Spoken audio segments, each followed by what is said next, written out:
कहते हैं एपी को हम हिंदी में कहते हैं समांतर श्रेणी, लेकिन इंग्लिश में इसे कहते हैं अर्थमेटिक्स प्रोग्रामेशन, जिसके कारण इसका शॉर्ट नाम पड़ गया एपी। ठीक है ना। एपी जो होता है श्रेणी क्रम में होता है। जैसे चैन है ना, कोई चीज़ का चैन, देखो साइकिल में चैन रहता है ना, एक दूसरे से गुत्था रहता है, क्रमबद्ध आगे बढ़ते रहता है।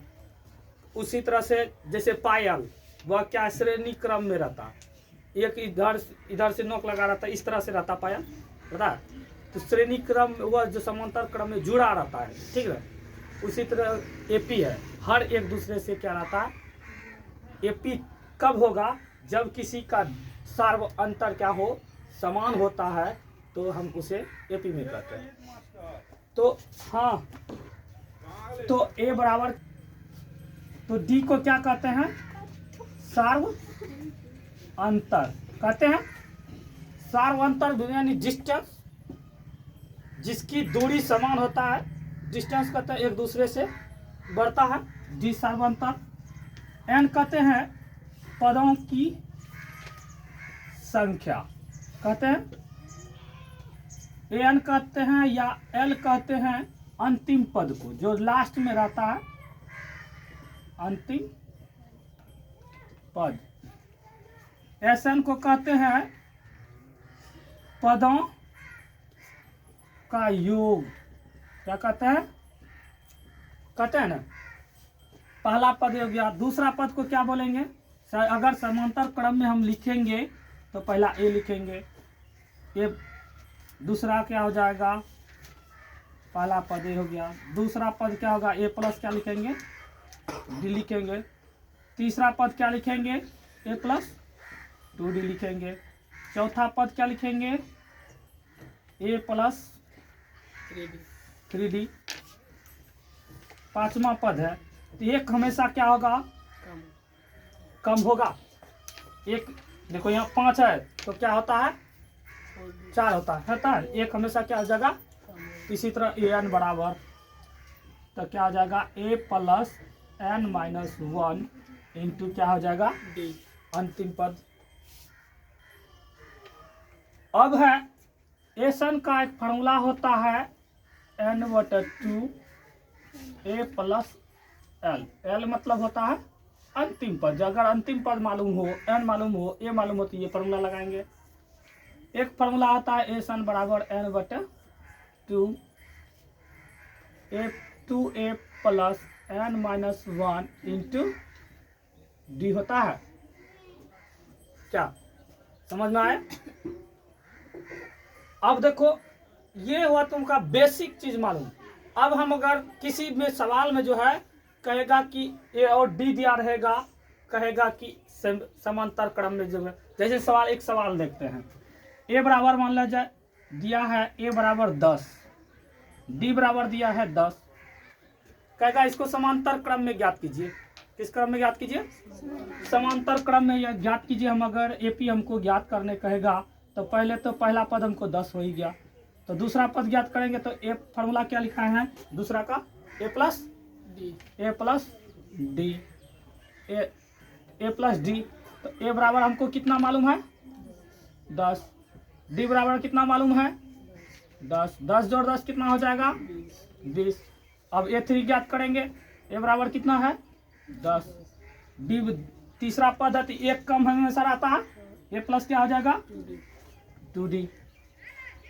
ए प्लस क्या हो जाएगा? 2d। ए बराबर कितना हमको मालूम है? 10। ये 2 है, 2। डी भी हमको कितना है? 10। 10 जोड़ 10 दूना 20। 10 क्या हो जाएगा? 30 हो जाएगा बाबू। तो 30 हो गया, तो समांतर क्रम में क्या हो गया? तो 10 20 30 10। समझ में आया? एक सवाल ये था। जिसको समझ में नहीं आएगा पूछ सकता, कोई दिक्कत नहीं है। अब एक सवाल और देखते हैं एपी का। अगर सवाल में दिया है 5.1 का सवाल एपी में, 5.1 का सवाल एक दिया है 2 4 8 16 है ना, डॉट डॉट डॉट डॉट सवाल दिया है। अब कहता है कि जांच कीजिए कि इस सवाल को जांच कीजिए कि एपी में है। अगर एपी में है तो अगला 3 पद ज्ञात कीजिए। क्या ज्ञात कीजिए? अगला 3 पद ज्ञात कीजिए। तो ये करने के लिए सबसे आसान तरीका है, तो सबसे पहले सार्वंतर ज्ञात करेंगे, यानी डी ज्ञात करेंगे। डी ज्ञात करने के लिए क्या सूत्र होता है? दूसरा पद माइनस पहला पद होता है। तो दूसरा पद मेरा क्या है? 4, पहला पद क्या है? 2, 4 में 2 गया 2, ये D1 हो गया तुम्हारा।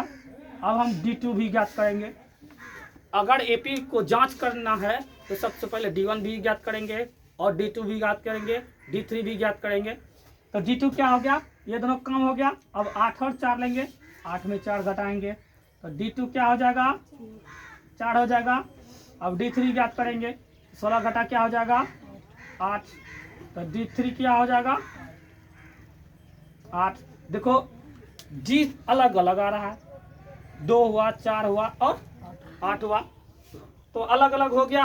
तो यानी कि D समान नहीं है। D क्या है? समान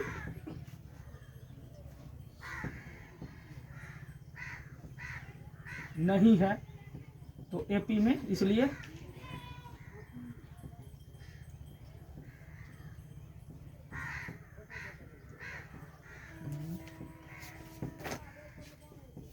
एपी में नहीं है। समझ में आया?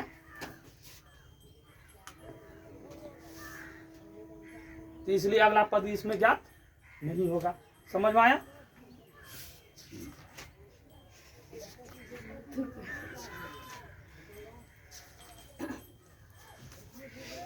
एक सवाल है,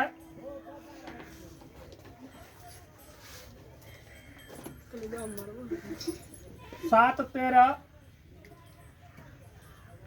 19 डॉट डॉट 205 कितना है? 205। और इस 205 है तो कहता है इसका, इस सवाल में कहता है निम्नलिखित श्रेणी समांतर श्रेणी में प्रत्येक श्रेणी में कितने पद है? पदों की संख्या ज्ञात करना है। क्या ज्ञात करना है? पदों की संख्या। समझ लो, जो शुरू में रहेगा वह ए हो जाएगा। क्या होगा? जो शुरुआत में होगा वह क्या हो जाएगा? ए बराबर क्या हो गया? 7। डी ज्ञात करना है तो दूसरा पद में क्या करेंगे? तो 13 घटा क्या करेंगे? 7 ज्ञात करेंगे। तो डी बराबर 13 में 7 गया, कितना बचेगा? 6 बचेगा। ये हो गया लास्ट पद हो गया, जिसे हम अंतिम पद कहते हैं। तो ए एन बराबर हो गया 205। कितना हो गया?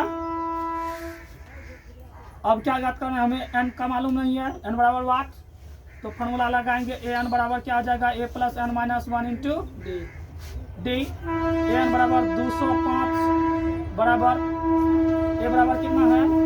7 प्लस एन कितना हमें मालूम है? डी बराबर कितना है मालूम? 6 प्लस में इधर क्या होगा? 205 घटा 7 बराबर एन माइनस 1। 205 में 7 घटाएंगे, कितना बचेगा?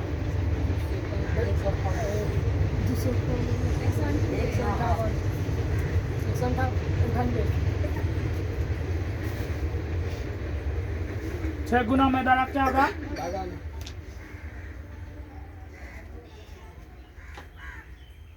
एन माइनस 1 बराबर 33।